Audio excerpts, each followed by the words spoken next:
I have been teaching the out-of-body experience for more than 30 years and studying all of the different phenomena and consequences of this specific experience. And today, in the Consciousness Development Program class, for the first time, I was asked a specific question. Nancy, how do you know when you are close to leaving the body and what you should do?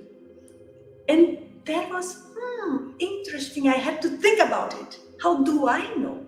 I get to a point in which I'm not feeling anymore the physical body, or I feel very, very faintly.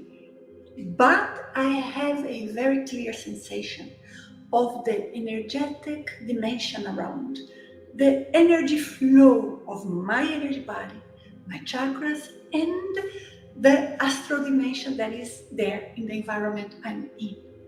At that point, I know I am close to leaving the body. I feel like waves or movements, and the sensations I have are no longer the regular sensations of the physical body. I don't feel the breathing. Breathing is not part of my thoughts or even cross my mind at that moment, because I am completely into the swaying and moving and energetic waves. Sometimes I feel like movements, sometimes I feel like rocking. What is very important is that I have a very clear impression of the non-physical dimensions around, perceiving this multi-dimensional reality in a way that physical reality becomes not even secondary, it's tertiary. It's almost something in the background of my mind. That is the moment that I know I'm close to leaving the body. What do I do? I stay calm, wait, and let this process intensify.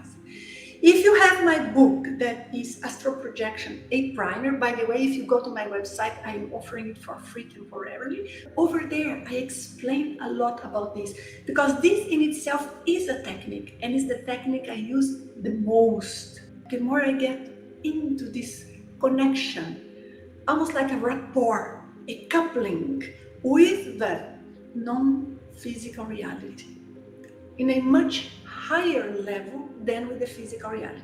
I cannot be thinking or distracted or worried about physical chores or issues, and I will then see how close I am to leaving the body.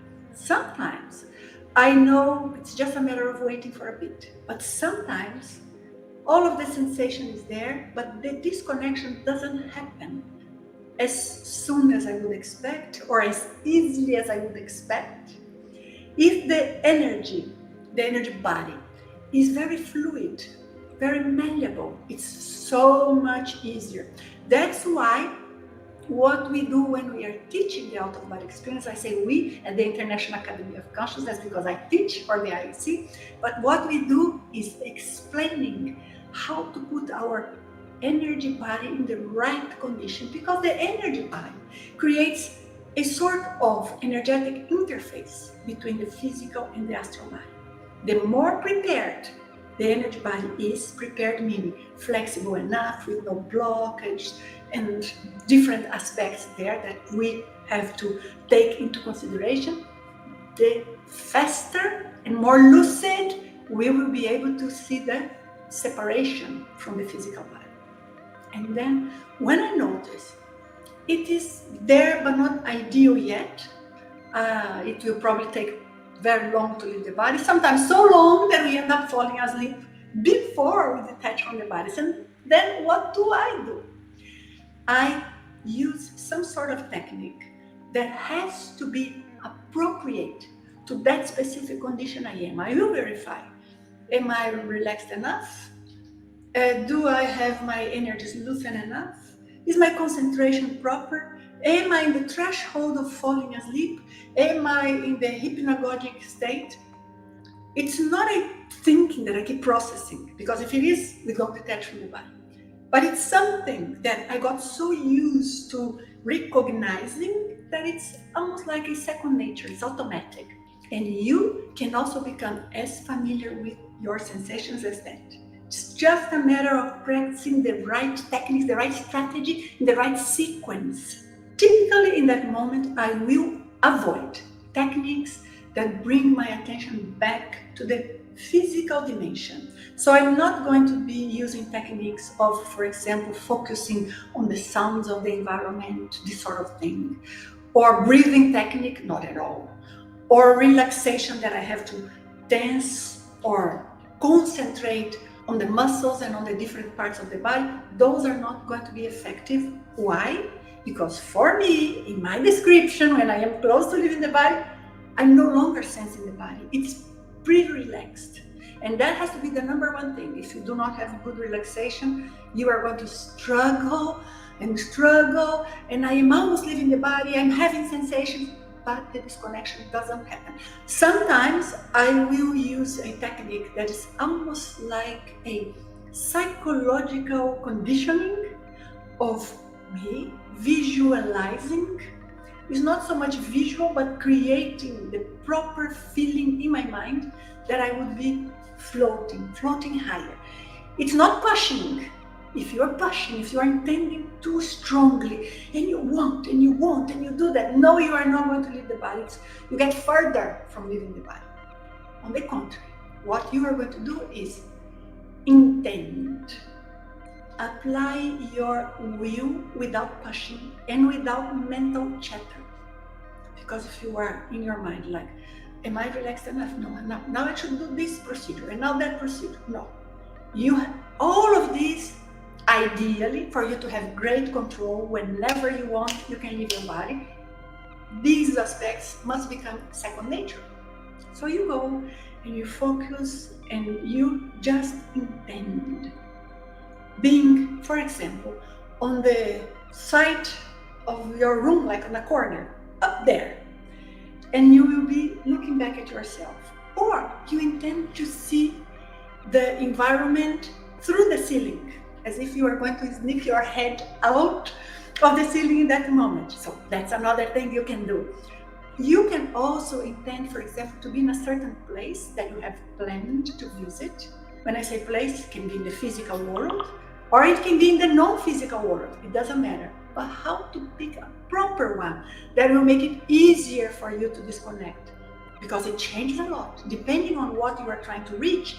That will change the type of energetic connection that you do with that specific environment, with a sort of climate, egregore, information, energetic information that is there. All of these will affect the result, your success in being able to detach consciously from your body. So in my case, and I am telling you my case, I typically use a technique in which I just aim at being in a different position, because at that point everything is okay. I am relaxed, I am sensing the non-physical world. I may even be sensing some spiritual presences, in this case positive ones that are there to support me, but it's not so common that they would get close. They stay at a certain distance. But at this point, I am sensing sometimes some of those. If I am not, that is okay. If I sense anything negative, any negative presence, or something that is making me uncomfortable, I will have to work with energy before. Otherwise, we don't detach, we don't get out. So we need to work with energy before, so that we cleanse the area around. That's why I normally do that before trying to leave the body. But sometimes it just happened, the semi-disconnection and me noticing I am about to leave, and I observe something energetically speaking there. So I have to tackle that, almost like emitting my energy towards whatever is there that is not positive, so that I push it away. I push it away with firmness, with decision, but not with aggression. But it has to be firm. And then I push it away until I cleanse out the environment and I let it continue. So you see how delicate it is, because anything that takes us out of that precise balance may simply create a condition in which we end up returning to the body, coming back, which is what we want to avoid at that point.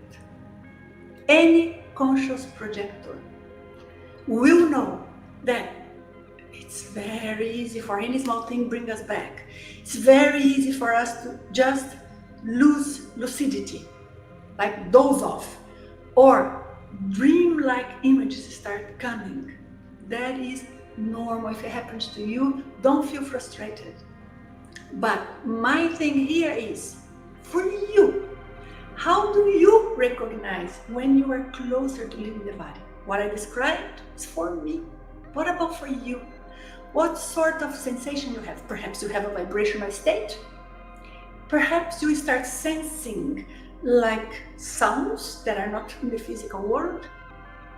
Perhaps you feel you are sinking in your bed instead of floating. All of those are possible sensations. None of them are negative. You have to be aware of the feeling that is behind that sensation, and not so much labeling. If this happens, this is positive. If this happens, this is negative. There is a general rule that I often try to discuss and explain, but you must be prepared to know in your case how you feel. Because once you recognize what are the signs for you that you are getting close, you will know what technique to apply. If you ask me, Nanci, how many OBE techniques exist? Many dozens of techniques, if not hundreds. There are strategies that we use in specific moments with specific purposes. You need to understand how it works so you apply the right one.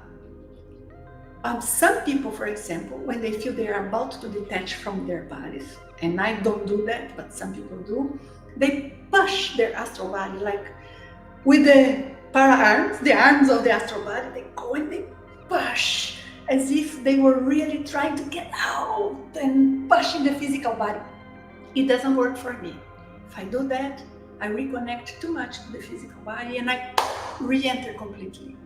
Velo is excellent, but if you are in the condition that I am, that I told you, I am connected with the spirit world there, with the astral dimension, and sensing the energies. If you are connected with that, then you do not want to do a velo at that moment, because velo will recenter your energy, will realign your chakras, and you are already starting to get detached from your body.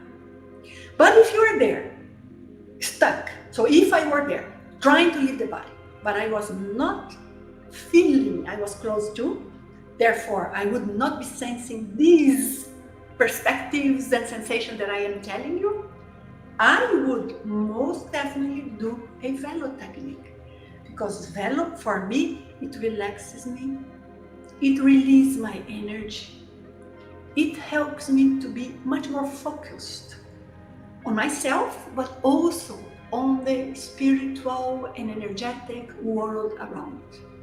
So you have to see what works for you, but there is the right moment to apply each technique. That is bottom line what I want to tell you, and tell you, identify when you are closer to leaving the body, what sort of reactions and sensations you have.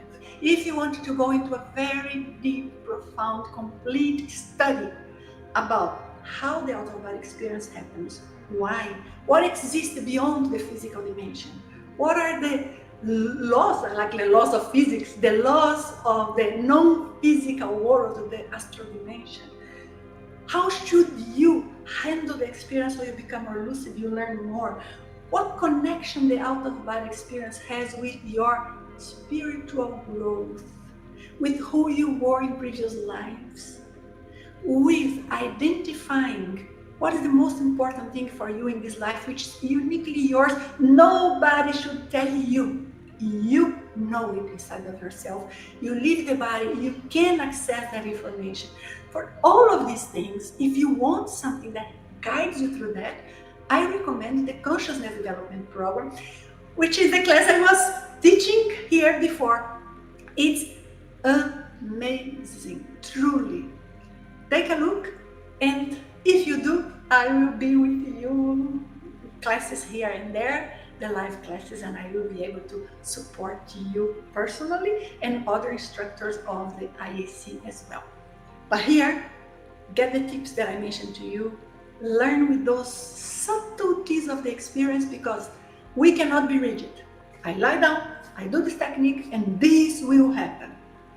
This may happen, but it may develop in different ways. Learn about it. Learn.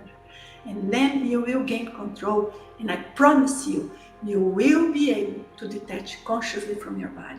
You will be able to have wonderful adventures outside the body. I hope this inspires you to observe some of your experiences and have more and more wonderful astral projections. I hope to see you soon inside the body or outside the body. Goodbye. Thank you for being with me. Thanks.